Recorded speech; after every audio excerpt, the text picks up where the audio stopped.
And we are here at Michigan Sports Media Network. Welcome back to episode 3. As usual, we have Brad Thompson, our lead Tigers reporter, and James Gullett, our lead Red Wings reporter. Today, we're going to start off a little different. We normally start with baseball, but it's the NHL trade deadline, so I figured let's start with that. So with that being said, floor is yours, James. Hey, Hockey Town. I know everyone around the town is going to be buzzing after that electric trade that Steve Yzerman pulled off at the last second. Um, it's going to put a lot of butts in seats. It's going to sell a lot of tickets. I cannot wait to see the Craig Smith jerseys in the crowd. Um, just wow, wow. He kind of made me put my foot in my mouth a little bit from some earlier comments with that one. But yeah, like all sarcasm aside, we did absolutely nothing. We did not address needs. We did not, we got significantly more expensive. We got significantly older. We traded a 25-year-old center who, don't get me wrong, needed to find a different spot to play hockey, but we replaced him with a 35-year-old. We got a goalie that we shipped off 8 years ago. Like he's back. Um, he wasn't that good 8 years ago. His numbers aren't too good now, but here he is. So, um, overall on the season, I will say for the totality of the season, I should say, Smith does have a better game statistically than Delano. I'm not going to lie and say I've watched a lot of Chicago Blackhawks hockey. I have not. But just going stat by stat comparison, Smith has an additional 4 goals and I know it's at least 2 or 3 assists. He's got 6 total more points than Veleno in 16 games less played. So he at least is an upgrade over Veleno. But like I said, we traded a 25-year-old for a 35-year-old. He is cheap on a 1-year deal, and he's a unrestricted free agent at the end of the year, so potentially no harm, no foul when it comes to the end. So slight upgrade offensively. We needed a fourth line center, which, like I said, Valeno wasn't getting the job done. He's been here for long enough. He is what he is. I don't see him getting better. I don't see a way we regret this trade in terms of losing Valeno. But Peter Mrazek, the goalie we reacquired, um, he has 33 starts on the season. He's 10 and 19 on his record, so he's lost 66% of his starts. However, one thing I did find that was unique is his save percentage is actually slightly above Cam Talbot. And I've actually been decently impressed with Talbot considering the defense that is in front of him. Because I've brought it up several times, it's not very good. But his goals against average and his save percentage are all minuscule better than Cam Talbot. So statistically, if the games were played on paper, we did get better today at goalie and at fourth line center. So there's at least that. But obviously, I don't think this moves the needle for a single person. This is not going to put the butts in the seats. This is not going to make us think, hey, there it is. We got our wild card spot. These guys are going to lift us up. At least for what the standard of their play so far has been this year. Now, maybe Coach McClellan can get something out of them. He got a pretty good jump start on the guys that were here initially. So maybe a different coach can get a little more out of them, but that's wishful thinking, to be honest. So we'll see how that goes.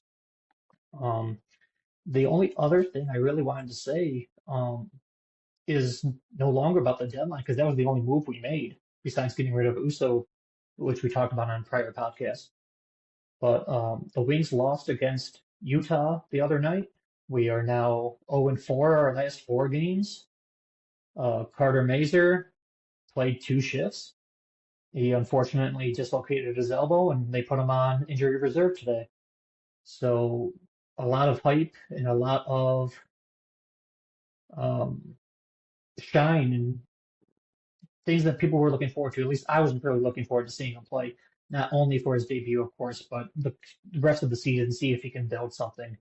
And that all got gashed literally within the first 2 minutes of the game. Kind of actually reminds me of Robinson breaking his arm in the playoff game against the Commanders. Just so early in the game to lose somebody. And tonight, actually in 45 minutes, we bring in the red hot Washington Capitals. They are 40-14 on the year, and it's going to be one I don't expect to win. I mean, obviously, any given game you could pull out something, but Ovechkin's been on fire. I mean, there's a chance he breaks the record tonight, even with how we've been playing.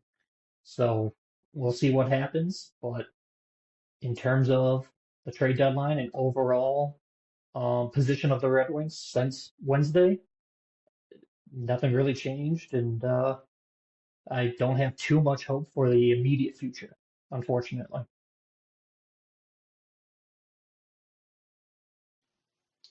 Yeah, and that's really good information, and I totally agree with you. Now, I know I might be playing devil's advocate here, but some of the things that Iserman said in the Twitter video that he put out afterwards kind of made some sense. He's like, we're not ready to win a chip right now. Why would we, trade away all of our young guys and then still be a middling team? But with that being said, why would we still be a middling team if we made a big trade? You know what I mean? Like if we had the things in place by this point, we wouldn't be a middling team anymore. So like I kind of understand where he's coming from, but I also understand where the fans are coming from when they say, it's been 6 years now, and nothing's really come of it. And at least he can say he drafts well. But with that trade that came about, where they moved a second rounder to move off that player, and then the team went and traded that same player for a first, just is not a good look. I mean, especially when, people are already kind of calling for your head and saying you're not a very good, pro scouter, or your pro scouting office is not very good. When the same team you just had to give up a pick for or two trades the same guy and gets more than what they got from you for him, that's just kind of rough. But with that being said, I personally am not in the camp of necessarily fire him. I think we give him another year, like you mentioned, with the new head coach, and I think finding that head coach was a good move by him. But we'll kind of have to see what the offseason brings. But with that being said, I will pass over to Brad, and you have the floor. Well, well, what you said there, Jace, kind of, because I didn't see it.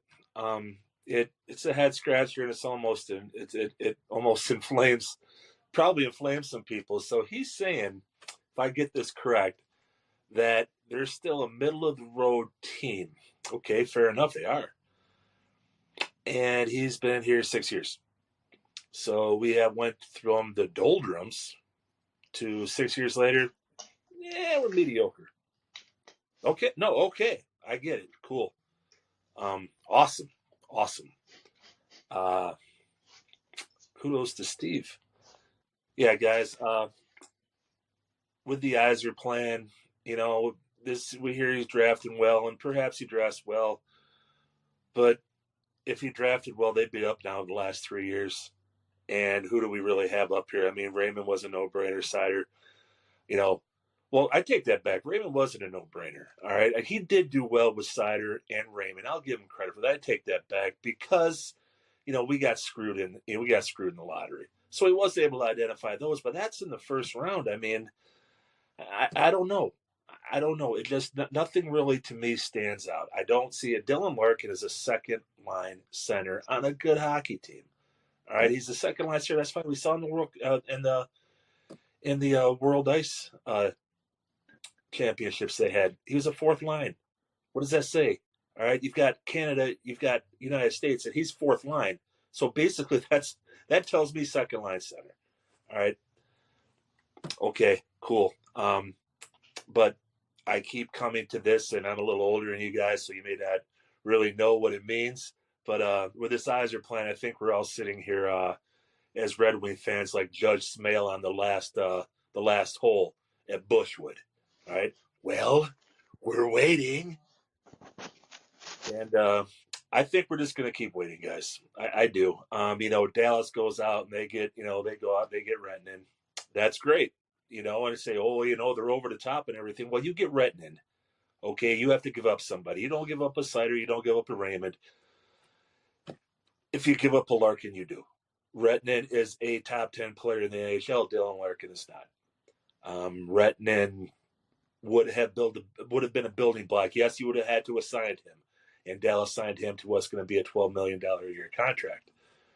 I think you do that. I think it shows that you're serious. Guess I'm wrong, but Dallas definitely did it. I'm going to say this. Tonight is the biggest hockey game for the Red Wings in 6 years, and this is why I mean this, okay? You got Washington. They're supposed to come in. They're supposed to thump us pretty darn good. Ovechkin with the record. I get it, all that. They take the ice tonight. They lose by 4 or 5 goals. It's it. Their dick is knocked in the dirt, and I don't see them getting up from the mat on this. Now, they go out, as McClellan says, play fucking hockey. All right? They beat the Capitals. This could launch them, all right, onto a playoff run. So that's my reasoning. Could be a bit eye-opening that this is the biggest game in Red Wings, in 6 years. Fellas, other than the last game of last year, I really think it is. This is going to be a downward spiral. This is going to be an upward tick. So I think we should stay glued to the television tonight. But other than that, I don't have much else to add. All right. Thanks, Brad. James, you got anything for that? I wasn't going to bring up the Jake Wallman trade stuff because I feel like I'm saying enough bad things about Yzerman. But yeah, when you trade Wallman and a second-round pick just to get rid of Wallman's contract, and then within a calendar 12 months, he gets traded for a first-round pick. We could have had an additional first and second-round pick if we were rebuilding and doing all this stuff, but whatever. And then one thing I just pulled up here on X because I did not see that interview with Steve Yzerman, but this comes from Brad Gelly on X, and this is a quote from Steve Yzerman. I understand the frustration or impatience. What impatience when it's been 6 years with not even a playoff appearance? When I grew up watching the Wings, it was a joke of a season if we made the playoffs and then got eliminated in the first round. Like people would literally laugh at them and be like, "Wow, what a waste of a year." Now we can't even get there. Like, screw winning a cup. Can we at least play in the damn tournament? Like, he goes on to say, and I'll try to keep this brief. This is again a quote from Steve Yzerman. We did what we thought we could do to give ourselves a better shot at the playoffs. Is this earth-shattering? No. But the only way to do something earth-shattering was to give up picks and prospects. End quote. So he even said, in order to do something earth-shattering, we would have to give up picks and prospects. Why don't we do that then? Why don't we go get a top 10 player in Retton that just got traded? Like, okay, how about we give away some of these prospects? I mean, maybe 2 or 3 years from now, they become fourth liners. Who knows? That's better than a top 10 player right now, right?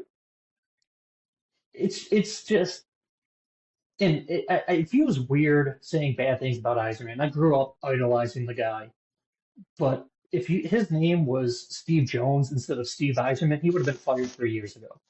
Let's just call a spade a spade. His last name's Yzerman. He's the god of Hockey Town. So he gets an extended leash, and he's just doing nothing with it. Like, this is Hockey Town. We have expectations. This is not the 2000 Lions where a 5-win season's like, hey, we got a couple more than last year. Like, I think the city, I think the fans, I think the team needs to remember who the hell we are. Because we are not just a middle-of-the-pack team. We are supposed to be, and I grew up watching, the best North American team in hockey. I would like to return to that, and I'm just not okay sitting back and accepting mediocrity. That's not what this franchise is about, but apparently it is now. And I'll end my rant on that. Yeah, James, thanks for that, and I totally agree with that. Now, with that being said, we will pivot to something hopefully a little bit more positive, and that is the Detroit Tigers. From what I've been hearing, things are looking pretty good in spring training so far, but I will let our lead Tigers reporter, Brad Thompson, take it from here. Yeah, well, anything could be better than that last segment. James, he did a hell of a job. Don't get me wrong, but people are gonna need a lot of Xanax after tonight with this hockey game. They better win. Anyways, uh, this time of year is time for the first round of cuts, and technically these aren't cuts. These are people who are invited to Major League camp, not on the 40-man roster that are being sent back to what they call the backfields of the minor league camp. Wilmer Flores, Kel Hernandez, and Edie's Leonard. Those are some names that people may have heard. They got sent back. They might be called into the big league spring training if they need to fill a position, or if they they need an arm. But for now, they're just going to go down there and get some more experience. Hopefully something works out there. But in some, I think is exciting is tonight. We right now they're starting with Baltimore as we speak right now. And the number one prospect, well, Job is the number one, but the number one prospect, Max Clark, is in the lineup. So that should be exciting. Kevin McGuingo, another top 5 prospect, is in the lineup tonight. So that's definitely something to keep, just to have fun with. And let's not get, hey, man, Max Clark, he went 4 for 4. Let's stick him in center field. No, let's not do that. Let's let the pup go down there and grow a little bit, okay? But still, it's exciting to see what kind of brand spanking new toys you got. So, pivoting to that, I'm going to be with my guy Jahmai Jones. He's gaining notoriety now on the national stage. Sports Illustrated did a little blurb about him. The Baseball Network was talking about him a little bit. Back to his history, when he broke in, he was a second round pick now by the Anaheim Angels. Let's not forget that. He did not obviously live up to all those expectations, but he had a penchant to be a great athlete and be able to hit for power. Now, such a small sample size yesterday, but we saw that power unleashed there.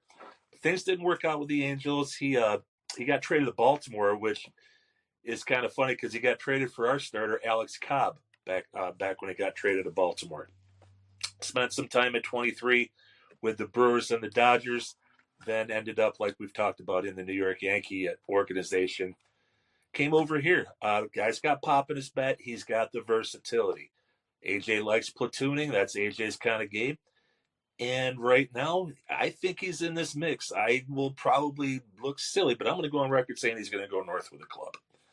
AJ and some people people in the know, talking about how it could possibly be against lefties. You got Jones in center field. Against righties, you're going to have Wenceel Perez. So you've got your outfield starting to shape up a little bit. Something I didn't get to last time we met was Riley Green could be out there when we're playing smaller parks. Kerry Carpenter played 33 games last year. Kerry Carpenter is not known for his defense. Okay, Kerry Carpenter out in right field looks like a monkey fucking a football sometimes. All right, it is not pretty. How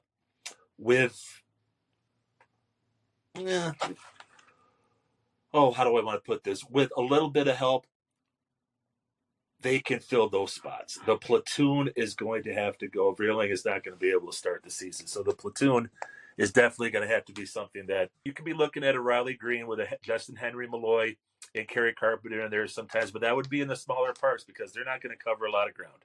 All right, Kerry Carpenter, they got to watch his injuries too. He has a penchant to get hurt sometimes, so I don't think they're going to see him a lot out there. So long story short is I think you're going to see Jahmai Jones and Wenceel Perez platooning in center field for the near future. Going into the injury front again, we talked about AJ addressing the injuries. He used the cliche, next man up. But is it really a cliche? It's something that good teams do. And we saw it with the Lions this year. Next man up. Next man did their job. Now, Washington was Washington. Next man did their job. AJ is going to expect these guys to do their job too. The thing is that we've got to understand here is we're not going to sneak up on anybody. Okay, they're going to come loaded for bear. All right, we are the hunted. All right, just like the Lions were 2 years ago and last year, we are the hunted. So AJ, he's the right manager to do this by getting the infusion of young talent, mixing the guys in. He knows how to platoon players. He knows how to platoon them at the right times and the right spots. He is a veteran manager that is going to be able to navigate these choppy waters for these young guys and get the most out of them. If this ball club can hopefully rely on his pitching and rely on a Riley Green, not to carry him, but to be a big portion of this. This team can be hovering around 2 games under, 2 games above 500 going into the middle of May, getting those guys back. That is a major win. Then we can get rolling and we can get doing, firing on all cylinders. So this first month is going to be very important, and it's going to be on the young pups, and it's going to be on the pitching staff. And let's just be happy we've got AJ Hinch here as our skipper, because he's going to get us through this. I really feel confident in saying that. Flipping over to this last part, and then I'll finish my piece. This is kind of a good, soft, lighthearted piece here. Roberto Campos, he came over to the Tigers out of Cuba when he was 13 years old. He came over. He was selected by the Tigers when he was 16. He wasn't drafted. He was just added on from the international program. He got $2.85 million to sign with the Tigers. So he hasn't struggled, but he's slowly making it through the ranks. Hopefully someday he'll be up with a big club, but he was paid handsomely as a young player. But the way that Roberto learned English, because his friends in Cuba and his teammates in Cuba said, you come over here, you got to learn English as soon as you can. It helps you adapt. It helps you bring closer with the veteran players and whatnot. And the way Roberto learned to speak English is by watching Taylor Swift videos and just having Taylor Swift on in his headphones the whole time. He said, "Taylor Swift, help me speak English." So I guess that we should feel comfortable in knowing that when Roberto strikes out, he's just going to shake it off. See what I did there? So I will pass it along to you guys now. I somehow knew that was coming. I was waiting for it. I was the first thing I thought of. But thanks for that information, Brad. And with that being said, James, do you have anything to add? No, not really, but there's at least one good thing about Taylor Swift. I agree on that one. Yes, I agree. If we see Travis Kelce in Lakeland or anywhere near Comerica, you will be bailing me out.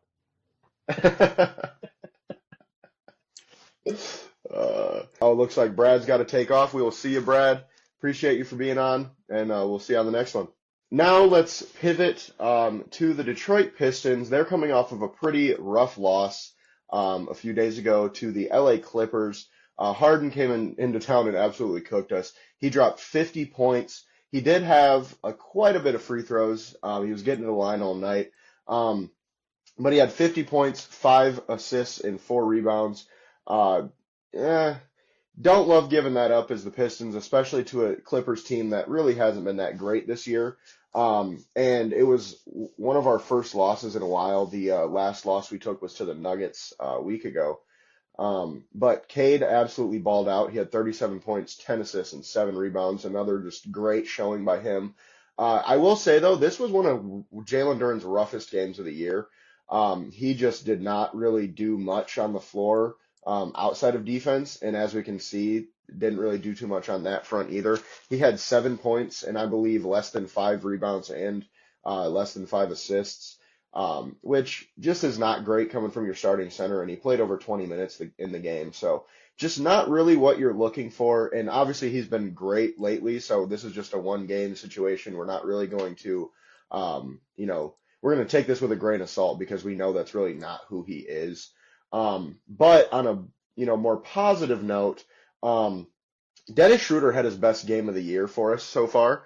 He dropped 21 points, 7 assists, and 6 rebounds, and he's really kind of coming into his own in this offense. I am a little worried once Jaden Ivey comes back, how that's going to mesh, because it seems like Schroeder's kind of falling into that, second, not scoring option, but second, ball handler, second point guard type option, and that's kind of where Jaden Ivey's at as well. So it'll be interesting to kind of see how they can reintegrate Ivy. And as we mentioned on the last show, it'll probably be, more of a slow integration, just because he's coming off such a rough injury, and we're getting pretty close to the playoffs, so no real need to rush him there. But speaking of the playoffs, I just wanted to bring something up, okay? Now, I don't know if you remember the last time the Pistons made the playoffs. It was because of this guy, okay? Now, the reason I bring that up is because, James, do you know the year that the Pistons made the playoffs last? Not off the top of my head, but I do remember getting swept by the Bucks. Yeah, it was 2015. So, or no, yeah, 2015, 2016, I believe.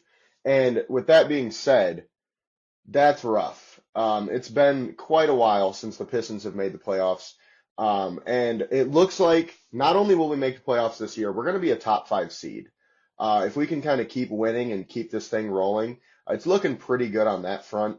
And what that means is who we're going to play against in the playoffs definitely changes. Because, for the most part, a lot of Pistons fans were worried coming into this, like, we're going to be the 8th seed, and we're going to get swept by, the Celtics or the Cavs or whatever the case.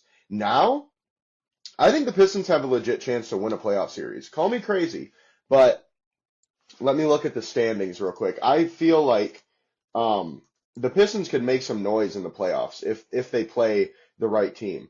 As of right now, if the playoffs started today, we would be playing the Bucks. Not the greatest. I would honestly rather play the Pacers or even the Knicks first round. The Knicks I don't really want to see though, because they have that 1-2 punch with Brunson and Karl-Anthony Towns. And I will say Karl-Anthony Towns is having a great year. But that sure as hell beats playing the Celtics or the Cavs first round. The Bucks are a team I really don't want to see either. But the rest of the East, I think we could win against in the first round.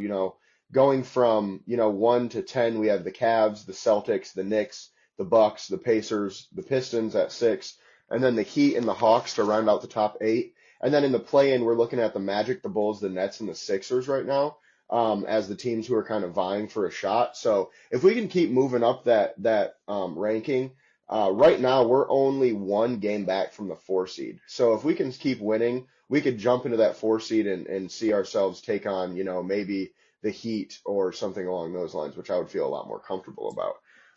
But with all that said, it feels amazing. Detroit basketball is back. Motor City is finally winning games again, and it looks like we're going to be making not only does it look like, we will make the playoffs this year, which is just insane to say as a Pistons fan.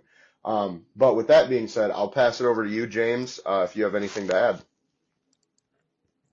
The only thing I wanted to add, and I did have to look it up to be fair, but we did sneak into the playoffs in 2019. We have we got swept. That was the Blake year. Yeah, we made it in 2019 Okay, yeah, and 2016. Okay. I have it That's right what I in was front of me, thinking. otherwise I would not know. Yeah, as I said it, I was thinking that to myself, like that seems a little like when Blake was still with the Clippers. So Yeah, yeah, I was gonna say, that I'm like, makes a lot was more it sense. 10 years ago? I'm like, I remember watching Blake at I was gonna say LCA, but it was before LCA. Um, but one thing I would like to mention, just because I have it here in front of me, is with the last time the Pistons made the playoffs was 2019. I remember with the run we went on, we had a 95% chance to make the playoffs. And I know we lost our last game, but I cannot imagine it dropped that low. Um, so it's most likely still around the exact same. But it has been so 22, 21, 22, 23, 24. So it actually, the Pistons have still made the playoffs more recently than the Red Wings. So at least we have some teams making the playoffs in the town. I mean, Lions made the playoffs, Tigers made the playoffs, Pistons are on the verge of making the playoffs. So not trying to be salty or anything, but it's odd that there's a legitimate chance that the Red Wings are going to be the only team in town not to make the playoffs this year. And for how many years were they the only ones that made the playoffs? Just Strange ties. But I'm happy for the Pistons. Yeah, But yeah, I agree with that. It's kind of funny, at this point, I would almost say maybe it's like a sacrifice. Um, we had to kind of sacrifice the Red Wings' greatness to get some more wins in Detroit. But with that being said, I do believe that, the Red Wings have a real shot next season if they have a good offseason, of course. If Yzerman makes some moves, to help that defense out. And obviously we need some more help on the offensive end as well. I know Patrick Kane was kind of a big addition last year, but I think we all can agree he's, definitely past his prime. And while he's still a good player, he is not what he used to be. And obviously it was a big addition for us regardless, but we need to more make a big move, that yeah, moves us forward for the next few years instead of, oh, here's an older guy who used to be really good and he's got a name factor, and I think that's really what it was for Kane was just, wow, we got Kane in a Red Wings jersey, man. This is nuts. We've been watching him kill us, for years and years. And it just really didn't, make a big difference on that front. But with that being said, we're going to pivot now to the Lions and NFL. And we don't really have too much more or too much as much as usual, I should say, because usually we spend taking about an hour or 45 minutes or so talking Lions in the NFL. Today it's going to be quite a bit shorter than that. So just to get started, Derrick Barnes re-signed, and since it's just me and you, we can kind of go back and forth on all of these different things. okay. But Derrick Barnes re-signed. He got a good deal, I think. It was a little bit more than I would have liked to pay, but also, take into account the cap is rising. That $8.5 million is going to look a lot more like $5 come next season, which is what I was expecting for him. Now, a lot of people are confused. Why'd we bring him back in the first place? Well, we don't really have a Sam linebacker. And although the three linebacker sets are dying in the, excuse me, shit. The three linebacker sets are dying in the NFL. But the Lions like to use them quite a bit, and I think that's really the reason why we brought Barnes back. We really didn't have a guy that could play that spot last season. In signing him to a 3-year, I believe it was $25.5 million total, 8.5 per year, isn't really that bad, especially when you think about it. Like he had the game-sealing pick at Ford Field for our first playoff win in forever, or not first. He had the Bucks. It was the Bucks game. So it was our second playoff win in 30 years. But he sealed that game, and he's been a really good young player for us. And although, don't get me wrong, if if I had to choose between re-signing Derrick Barnes and trading for Myles Garrett or something, I'm going, why are we even questioning this? Why is this even something to talk about? So if it comes down to it, and we're about 10 million away from going and getting a Trey Hendrickson or Myles Garrett, I'll be a little upset because it seems like this deal might have been what stopped us from doing that. But again, I don't hate the deal. It's not a bad deal. It is what it is. But with that being said, do you have anything on the Derrick Barnes signing? Nothing that's going to be popular, but I don't really care about that to be honest. Um, he's a decent player. I'm not going to say he's bad because he's not. He is a decent player. Um, I feel like we just gave him way too much money. I kind of, in my head at least, compare him to like a Jonah Jackson. Like, okay, yeah, he's solid. I want him on my team, no problem. But 8.5 a year for a backup linebacker is nuts, in my opinion. Um, we do, at least, let me rephrase, because in Aaron Glenn's system, which I am assuming that Shepard is going to adopt most of, or at least a chunk of. That's what the team's familiar with. That's what he coached under, et cetera, et cetera. But we had a base 4-2-5 formation, so we only started two linebackers, and that's Anzalone and Campbell. So I don't know where Barnes fits into that. I know you said we don't have a true Sam, and I mean that is true. You're not wrong. But I don't pay a guy that's not playing 50% of the snaps or more, or I should say, or less, 8.5 a year. Like you said, I know the cap's going up and all that, but I'm trying to, in my head, re-sign Davis. I'm talking to JMO about contract extensions. I'm talking to Hutchinson about contract extensions. So as well as while I don't mind that Barnes is back at all, I would like him back. That's just, in my opinion, a hefty price tag for someone that's not a like blue chip building block of this defense. I would have much rather got a cheaper backup option and then go after, like you said, a Trey Hendrickson or Harold Landry, who um, I'm sure we'll talk about in the future, but he might be my main target now that he's flat cut. As much as I do think Hendrickson or Garrett or and all them guys are better. If you're telling me you can still get a dang good pass rusher who's also young, or at least youngish, and you only have to give him money. You don't have to give up any draft capital to get him. You don't have to do anything fancy. You just cut him the check, and you have a co-pilot next or on the other side from Hutchinson that we haven't had in a long time. And I just don't know if potentially this Barnes contract could make us not be able to do that. Yeah, and that's a good point. The one thing I will say about that is like he's not a backup linebacker, right? Like he might not play every snap, but he plays, I would say, like probably 60 to 70%. And also take into account the fact that Anzalone's probably got a year or two left. And that's like, I mean, he's a 31 or 32 now. And obviously he had kind of a career resurgence here in Detroit, but I don't know if he's going to keep that play up. And I think what's going to happen, or the idea with this is next year we still have Anzalone as our Mike. You know, Jack will play a little bit of Will, and then, you know, Barnes will be our Sam. What I think is going to happen is Anzalone is going to end up moving on. Jack will move to that Mike. Derrick will play the Will, and then we'll have Rodrigo or somebody like that play that Sam, which what'll most likely happen is when we have a Sam, Barnes will be it, and then we'll put someone else at the Will just because Barnes is a bit better there. But I'm not quite as, negative on the signing as you are, but I definitely get where you're coming from, and I understand those points because, like I mentioned earlier, if that contract gets in the way of us doing something else, I don't know how to feel about that. But then moving on, which, I'm glad you mentioned this because this was the next point we were going to talk about anyway, was Harold Landry.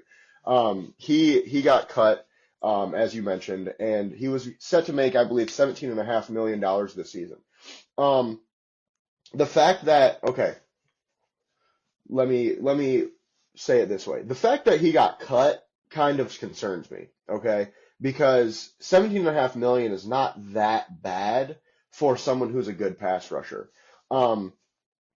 Everything I heard over the trade deadline when the Lions were, interested in trading for Landry was that the Titans wanted like a 3 for him. And to go from wanting a 3 to cutting him is a big gap there. So I don't necessarily know how true that is that they were asking for a 3. But the fact that he got cut kind of worries me because I don't know what contract he's going to want in free agency or what he's going to get in free agency because he hasn't really, been that great. And let me look up his stats real quick so I'm not just talking out of my ass. He last year had 9 sacks, 10.5 the year before, and 12 the year before that, which, obviously isn't bad, but we already have that on the roster with Darius Smith. And he's only 28, like you mentioned, so he's not old, but he's not quite young. He's kind of right in his prime area. I would love to add him for the right price, of course. It just kind of worries me that the Titans couldn't find a trade candidate for $17.5 million. But that also kind of makes me feel good because that means we should be able to re-sign him for less than, or, sign him in free agency for less than that. So I would, predict probably 12 to 15 million per year for him on like a 3-year deal, which isn't bad. I feel like that's not really that bad. As long as he can, as long as he can get back to that, double-digit sack number, that'll be a steal. But like I said, the fact that he was cut does kind of worry me. He doesn't have the best, run-stopping ability, and that kind of worries me. I don't know how much of a hustle guy he is, which is kind of what the Lions look for in general. And just kind of looking at his stats here, last year he had actually, okay, I shut me up, PFF. He had a 49.6 pass rush grade and an 82.2 run D grade. So maybe he's just a better run defender than a pass rusher. And maybe that might be why he didn't really garner too much trade interest for that contract. Because if you're paying 17.5, you're paying for a pass rusher. He was 63rd in total pressures with 30 last year and 19th in sacks with 9. It's not terrible, but it did seem he played a lot more run defense snaps than pass rush snaps. And he was 5th in total snaps in the league at his position. So he's playing a lot of downs, but it seems like he's more of a rotational pass rusher and a run stopper. So I was completely wrong, of course, as usual. And so basically with that being said, I do like the idea of adding him for the right price. And it kind of goes into that, pass rush by committee that I mentioned last podcast. Like, he'd be great as our number one guy on the other side with Zadarius Smith coming in, with Pascal coming in, and maybe another free agent type coming in there. But with that being said, floor is yours, James. Yeah, I like him a lot more than you, but that's perfectly fine. Different strokes for different folks. I'm actually surprised to hear how good of a run defender he is because he was someone that I wanted the Lions to draft. I remember watching him in college play, and I don't watch a ton of Tennessee football. Well, we played Tennessee last year, and he made a few plays. Now that I think about it, it's actually mostly run stuff that I saw him make. But he had, and I only say had because I'm referring to his college film. Because, like I said, it's not like I tune into all these Tennessee Titans games, though they were known for their defense this past year. I think his sack numbers could be down for lack of a running mate on the other side. I know they have Simmons, a fantastic defensive tackle, but they are going to get a third for him. Somebody will sign him to a decent amount of money. I was thinking maybe 15 a year, and that should give them a third round count pick. So they'll still get a third for him in a way. But in terms of totality, because I know I've been, especially on this podcast, harping about Garrett. And I mean, don't get me wrong, I love Myles Garrett, but if I can get Landry for just money instead of Garrett for 2 firsts plus, I'll go with Landry. It's just more bang for your buck. Like you said, he will help out with the pass rush by committee, so to speak. But I would expect, from my prior knowledge, him taking the reins and at least being that number 2 guy.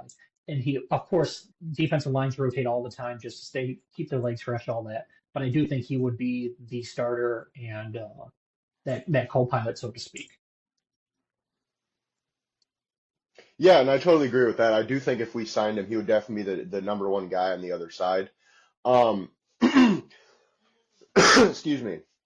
But with that being said, I wanted to pose this question to the audience, and you can just drop this in the comments, and we'll discuss this after as well. There's 3 scenarios right now that everybody's talking about with Detroit and getting their pass rush fixed. There's number 1, trading, let's just say 2 ones. Let's just call it 2 ones for Myles Garrett and paying him 30-something million, So that's number 1.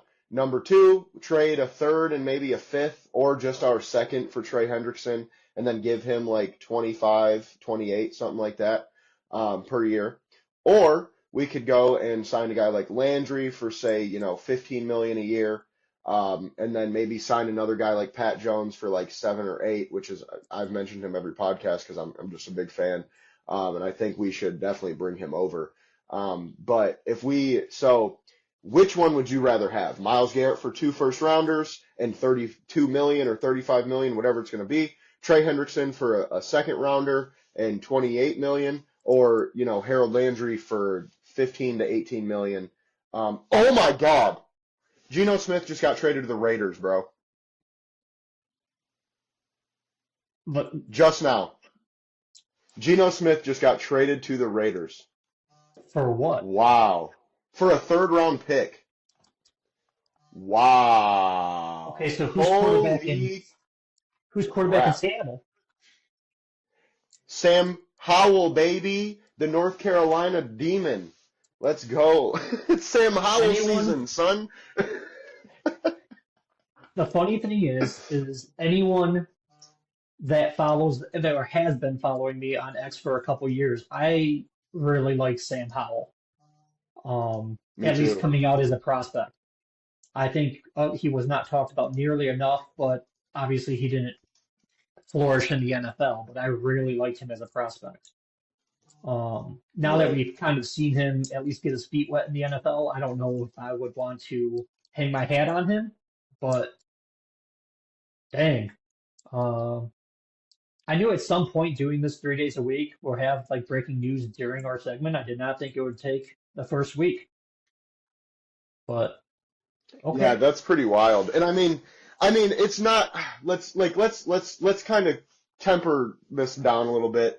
It's a third round pick for Geno Smith. Okay, it's Right. not like you know what I mean. It's not like we That just is true. saw friggin' Russell Wilson, 3 first rounders. And I mean, I'm not saying it's not a crazy trade, but I talked about this. Actually, I was going to talk about this. Funny enough, in my notes here, it mentions, or I mentioned, Raiders may trade for a veteran quarterback. So that kind of took that away from us. But to get back to Lion stuff, we'll talk more about Geno Smith in a second. But to get back to Lion stuff, yes, that's the question. Who would you rather have out of those three scenarios? I personally think I'm going Trey Hendrickson, only because I do think he's a lot better than Landry is. And I believe that if we get Trey Hendrickson for like a third and a fifth, man, we are in perfect contention. Didn't have to give too much for him on the draft capital. Didn't have to give too much money either, so we can still re-sign everybody. Um, but I just feel like Trey Hendrickson is the perfect running mate for Hutchinson. He has, the Campbell ties back in New Orleans. And I just feel that he fits exactly what we want. He's a pass rusher, but he has that hustle. He's like Hutch. He plays a lot like Hutch. And I just think having those guys across from each other would be perfect. Now, would I be mad if either other thing happened? No, not really. I'd be happy if we, signed Harold Landry for sure. I'd also be happy if we traded for Myles Garrett. But I have a feeling I know what you're going to say on this one.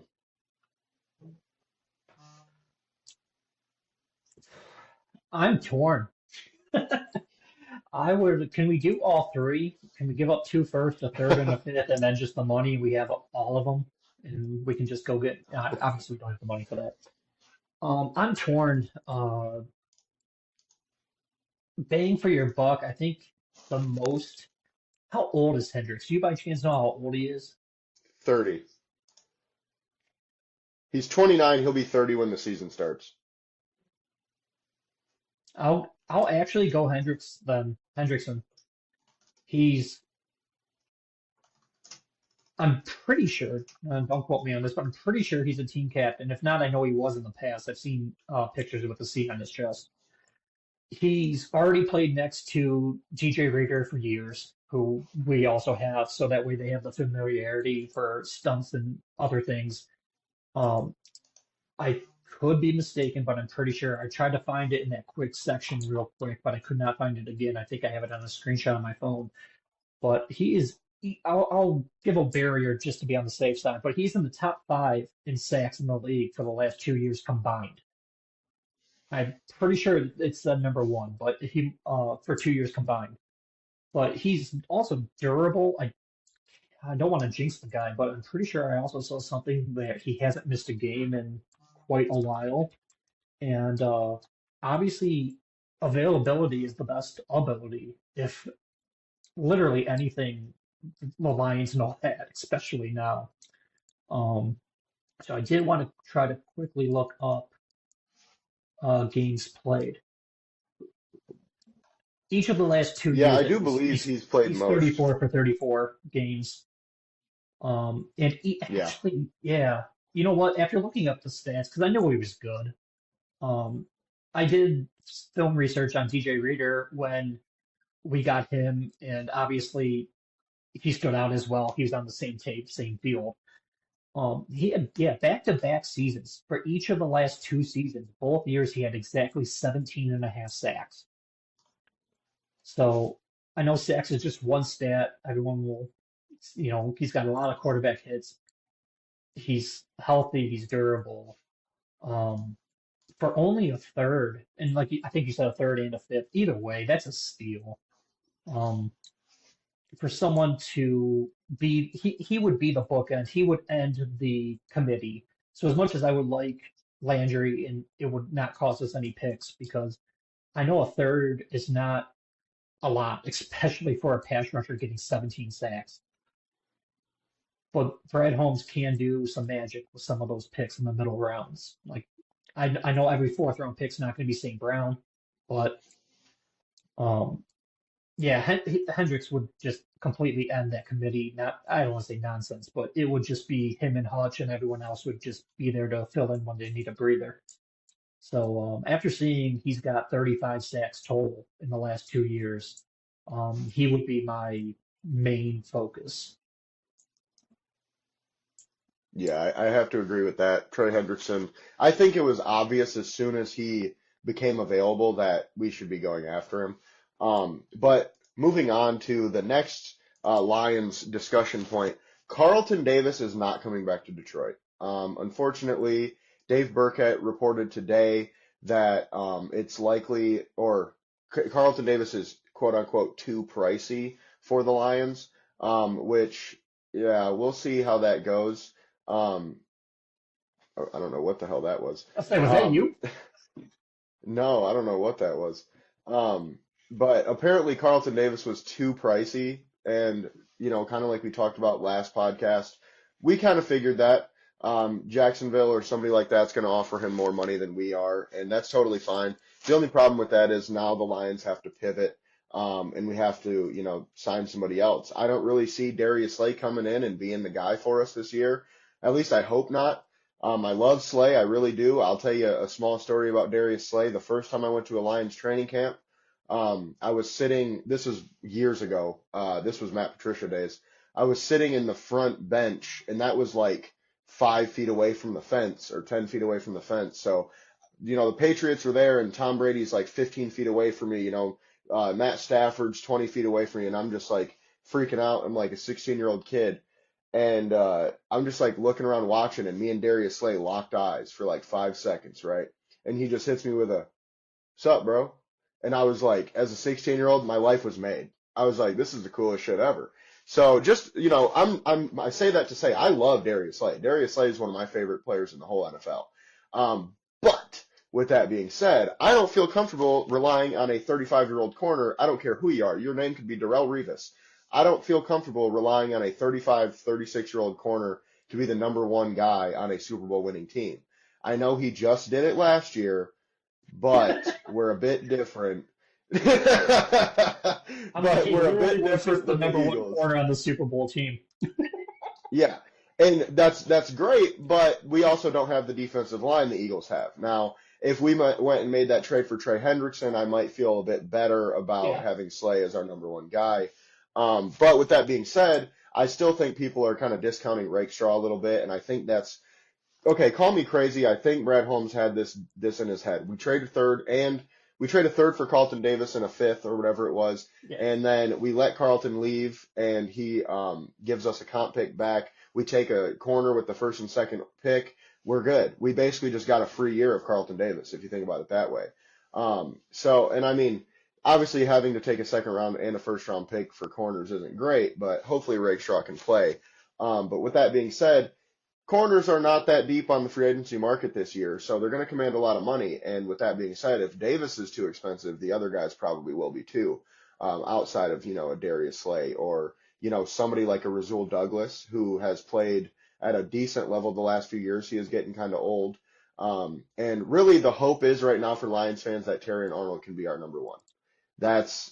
We can cross our fingers and hope and pray that happens. Because if that happens, we're in a lot better spot. Without Davis. Now, moving on, Jonathan Allen was cut, and I only bring this up in this segment because I keep hearing him, the Lions should sign Jonathan Allen. No, they fucking shouldn't. Why would we do that? I don't understand this at all. It's like, what are you thinking? Like, what are we going to do? Pay $60 million to defensive tackles that we fucking rotate? Like, what? Like, we got DJ Reader and Aleem McNeil. They're already making, like, I think DJ's making 16 and Aleem's making 24 or 25. So we're talking, almost $40 million between two defensive tackles. Actually, over $40 million, about 41. we signed Jonathan Allen for probably 12 to 15 million a year. We're talking like 65 million just to one position, and they don't even play every snap. Like, it sounds cool, but this ain't Madden, man. I'm gonna just leave it at that. Like, Jonathan Allen should not even be on people's minds, in my opinion. We should be worried about edge rushers. And I think that's the problem is people are just, oh, pass rush, we need a good D line. They don't think about, the true roles, behind all of these teams or behind all of these positions. But with that being said, do you have anything on any of that? Yeah, I would love to have him, and I would willing to give him, like 20 million a year or whatever it takes to get him. No, I'm just playing. But I wouldn't mind if we do add him, pending price. Once again, I'm going to be a broken record. I would almost hear anyone out for the right price. Everyone's got their price. Like you said, we do Yeah. have two expensive D tackles. I mean, don't get me wrong, they both earned it. DJ Reader is a beast, has been a beast. I know he had kind of a quiet year this year, but I do think that was heavily impacted by Hutchinson's injury. Um, my big thing this time last year was how are you going to guard Reader, who's not a typical pass rusher per se. He doesn't get a lot of sacks, but he is a pocket collapser. He does force the quarterback to move, hopefully into Hutchinson's arms. And once Hutch went down, you just double team Reader, and I mean, no disrespect to Reader, but it's 2-on-1. It's hard to do, and that was impacted even further once McNeil got hurt too. But I like Reader. I like McNeil. I don't know. I heard, I don't want to say rumors, but I'll just say whispers that McNeil might not be ready to start the year because he got hurt so late into the year. So once again, pending price, maybe Allen would make sense for a cheap 1 year contract if he's willing to do that. I have no idea, obviously. And then, like you said, not only going back to the contracts, do we have two expensive D tackles, but we are either going to extend Hutch or we are at least talking about extending Hutch. So if you have 40, 50 million in D tackles, you might pay one D end another 35. You got to cut costs somewhere. And that kind of all circles back to I like Derrick Barnes. Like I don't want to say I'm not crapping on him as a player. He's perfectly fine. I'd welcome him on my team any day. But at 8.5 million, it's money's tight. We don't have enough money as is to bring back some starters like Carlton Davis. So I'm glad we brought him back and whatnot. Don't get me wrong, but we got to start picking and choosing, and it's one of those good problems to have. You've been a Lions fan for a long time. We've talked in the past and whatnot. There's been days where there's been years where we let people go and just no one even wants them. Like it doesn't even matter. Lions cut this player and he's just bagging groceries at Kroger or something because no one else wants him. We have to make decisions and either cut players or just make a decision not to offer them the money they want that are going to go be starters. It's a good problem to have, and we're in good hands with Brad Holmes. He hits on so many of his draft picks. We'll find cheap starters that we might not even know their names right now in the fourth and fifth round this year. But I do worry about the cap situation, like you were saying, if we were to try to even remotely get an Allen or someone like that. I would probably pass on him. I don't think he's willing to take that small, short-term, short money deal. But that's my 2 cents. Yeah, and I totally agree with that. I would sign him for 1 year, 5, 8 million max, but Yeah, he's not going to take that, unfortunately. And I would prefer to just draft somebody. I mean, this is such a deep interior yeah, defensive line class that I do agree. Defensive tackle is kind of a need. Levi Onwuzurike is probably leaving in free agency. Broderick Martin hasn't really become much. We do have Makai Wingo waiting in the wings, who got injured late in the year last year. But like to your point, McNeil might not be ready by week 1, and that kind of takes our rotation down even more. But I would just draft maybe even 2. Shit, take one in the third, take one in the fifth, and just call it a day. I feel like with how good this class is, you might as well. especially with Reeder being older. We can kind of revamp that entire position in one foul swoop. Now, to pivot to more NFL specific stuff, obviously, live on the show, the Raiders traded for Geno Smith, traded a third-round pick for him, and he is going to sign a new extension with the Raiders between $40 and $45 million a year. No amount on the years yet. I would guess probably 2 to 3. I know it's crazy, but Tom Brady's running the show over there now, being a minority owner, which is crazy. I don't know how Tom Brady's a minority owner, so he just fucking does whatever. But that's another conversation for another day. But they did the move for Geno, which, like I said before, I did have in my notes. Raiders have been linked with trading for a veteran quarterback. That's not the news. This is the news. The Seahawks are prepared to go after Sam Darnold. Hard. And that's why they traded Geno, because they're thinking, why would we give Geno Smith $42 million a year when we can go give Sam Darnold $42 million a year? He's younger. He's better right now. We'll see if that keeps up. But that's the rumor right now. Rumors are swirling that they made this deal to go be aggressive after Sam Darnold in free agency. Okay, I guess that's what Seattle's going to do. They're also going to end up trading DK Metcalf. I mean, if you don't have a receiver, I don't know what the fuck Sam Darnold's going to do. I mean, obviously they have, Jackson Smith and Jigba, but, Sam Darnold luckily got to throw to Justin Jefferson and Jordan Addison. So we'll see how that goes. And I mean, their O-line is not that great either in Seattle, so I really don't like this idea for them. I think they should just blow it up, honestly. They are old. They, ever since the Russell Wilson trade, they've been trying to retool, but they just did not hit on many of those picks.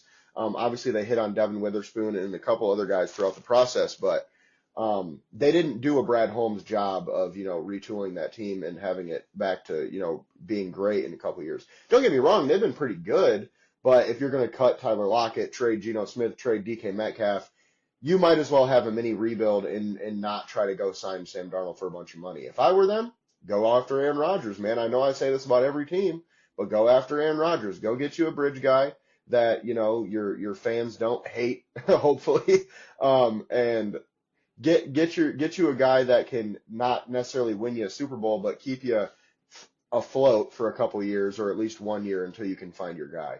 I don't know. Seahawks can do what they want. That works for me. We've kind of had problems with them recently, so if they're going to blow it up, I'm fine with that. But speaking of quarterback rumors, Aaron Rodgers, like I just mentioned, he is being linked to the Giants heavily right now. It sounds like it's most likely going to be the Giants. The Raiders were somewhat interested, but obviously they decided to go another route. And then we just spoke on Sam Darnold a little bit. The Vikings still want to have him back, but we'll see what happens. It sounds like they were more ready to offer, 25-ish for Sam. And obviously he's probably going to get more than that. One thing I did not think about with the Geno Smith trade, Pete Carroll's the head coach there. Just take that into account. That might be a big reason why they were willing to trade for Geno, because he's worked with him before in Seattle. But then we have Russell Wilson, who not really sure where he's going to go right now. It sounds like he's going to be one of the odd men out in terms of the quarterback, carousel. I could see him going somewhere like Tennessee.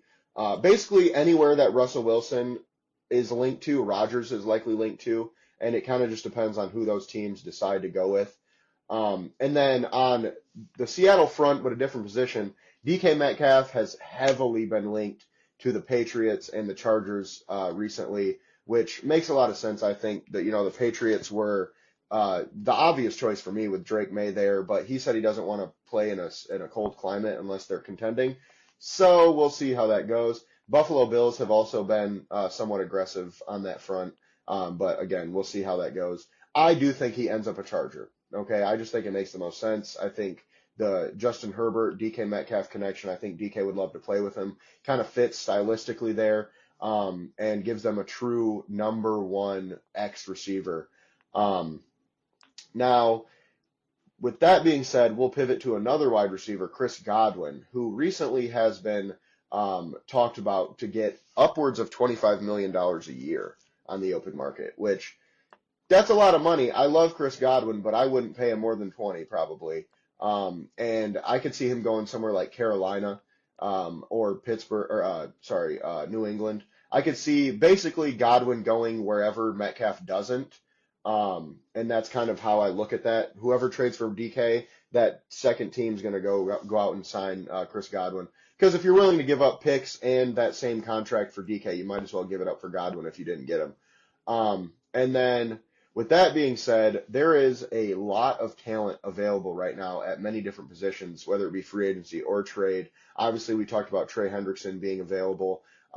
There's other players also available for trade. But this is a pretty decent free agency class. Obviously, it's not, full of top tier elite talent or anything like that. But we're going to see a lot of that middle talent get signed to like contending teams that can kind of push them over the hump. And I think Detroit should definitely be one of those teams. But speaking of teams being aggressive right now, the Bears are being super aggressive. I've heard they are being aggressive for Trey Hendrickson. They traded for Joe Thuney and Jonah Jackson. And as of right now, they are the only team, or not the only, but they are the top team linked to former Falcons center Drew Dalman. It sounds like they're going to be going hard after Dalman in free agency, which makes a lot of sense. But it sounds like they're going to completely redo their interior offensive line this offseason, which I'm sure Bears fans are really happy about. And then to another NFC North team, Byron Murphy is officially hitting the open market.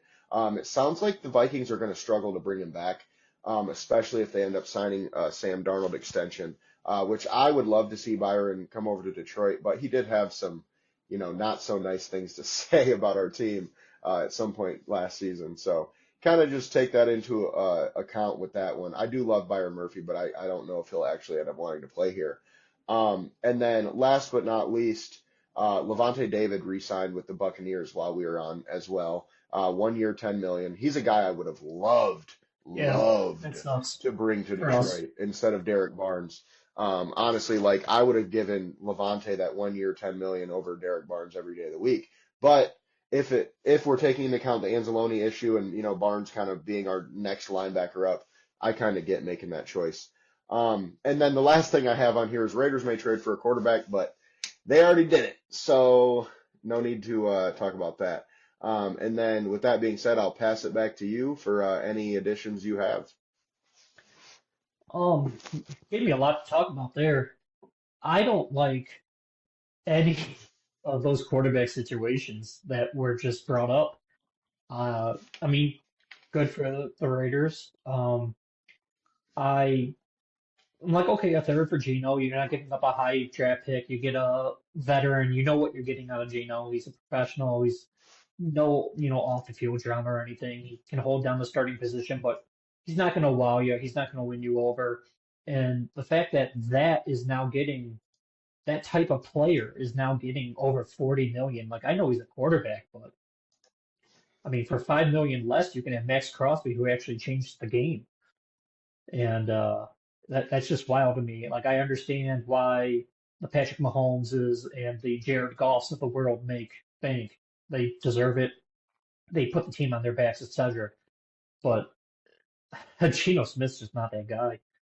And then in terms of Darnold, I hope if I was Darnold, I would just take what I can get because, as you said, he's been bounced around the league for countless years, and he finally has a good year when he's playing with the best receiver in the NFL in Justin Jefferson, a top 5 tight end in Hawkinson. And I'm not huge on Addison, but he's serviceable. Like, there's nothing wrong with the guy. So I'm like, you have more weapons than you've ever had before. I don't want to leave out Aaron Jones, former Green Bay running back. He's a pass-catching running back. Like, they had some weapons to work with over there in Minnesota. He finally has a good year, and now, I mean, go make your money, but whoever overpays them, I understand why Minnesota's only offering them 20 a year. They're like, we'll keep you around for the right price, which is, my code words, but they got JJ, he's the future. You mentioned, I have heard Aaron Rodgers to the Giants being linked. that is just such a perfect scenario of incompetence on both their parts. Rodgers is not what he used to be. The Giants haven't been anything in a long time, so they were just perfect for each other. It is I mean, whatever. I would feel bad for Giants fans if that happens, but it is what it is.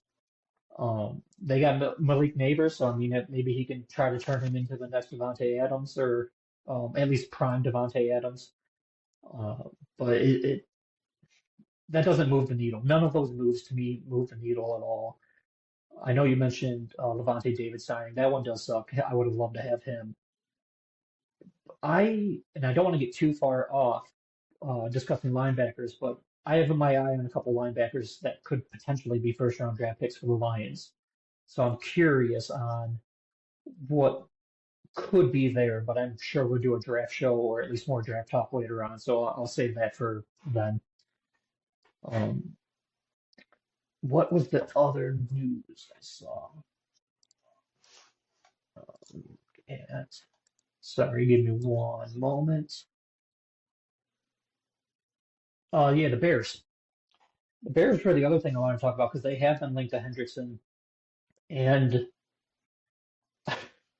I'm getting sick of talking about the Bears, and especially in a positive light.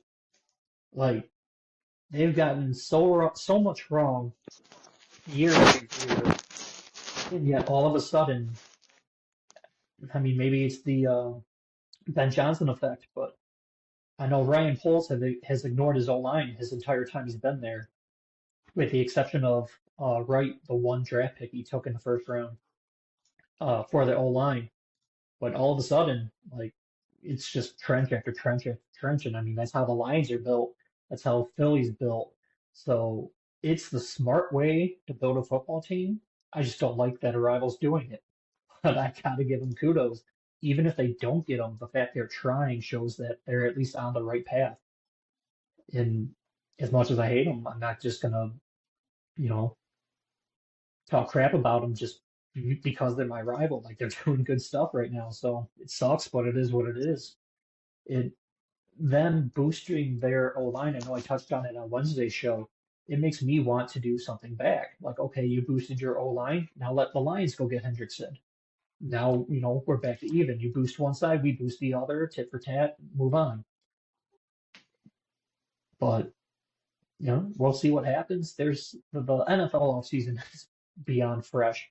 We have the free agency opening up shortly. The legal tampering period opens up shortly, which, I mean, there's already all these rumors who's talking to who. So at least the legal tampering will open up so we can get more reports on that.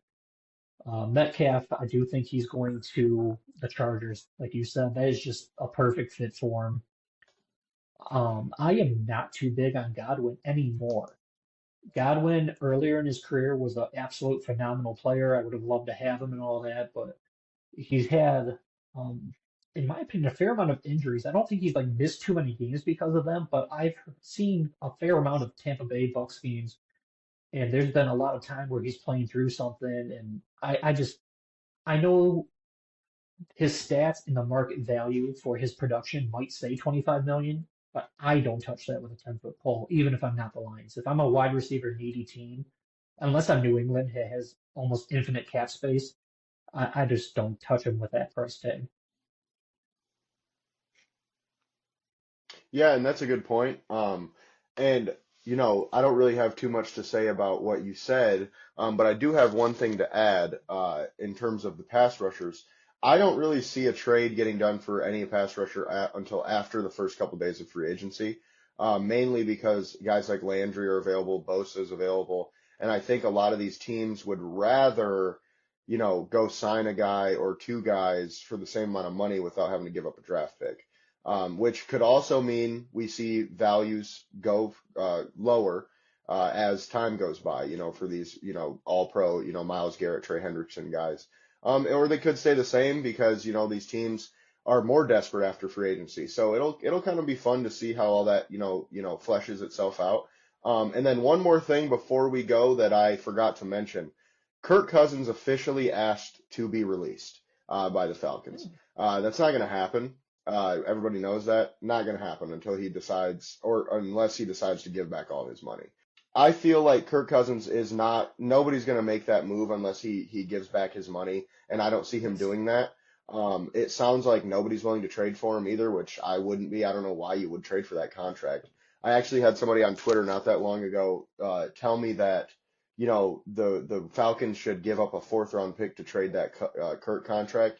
Buddy, you're going to have to give up a first rounder because that contract is horrible. Like, he likened it to the Brock Osweiler trade a few years ago, right? Well, think about this. Brock Osweiler was only getting $18 million a year, and it wasn't fully guaranteed, and they gave up a 2 to get rid of that. Kirk Cousins is making like $65 million fully guaranteed for the next 3 seasons in a row. Good luck. You are not getting rid of that. And the worst part is, Kirk wants out, but he kind of put himself in this position because all that guaranteed money, they're not going to cut him unless he decides, you know what, here's that fucking $80 million back that you guaranteed me. And I think he'll just be in purgatory as the backup until next season when they probably ultimately just cut him and eat all that dead cap just to move off the contract. But with that being said, that's all we got this time. James, I appreciate you for joining me. Brad, of course, who unfortunately had to bow out early to go coach his team.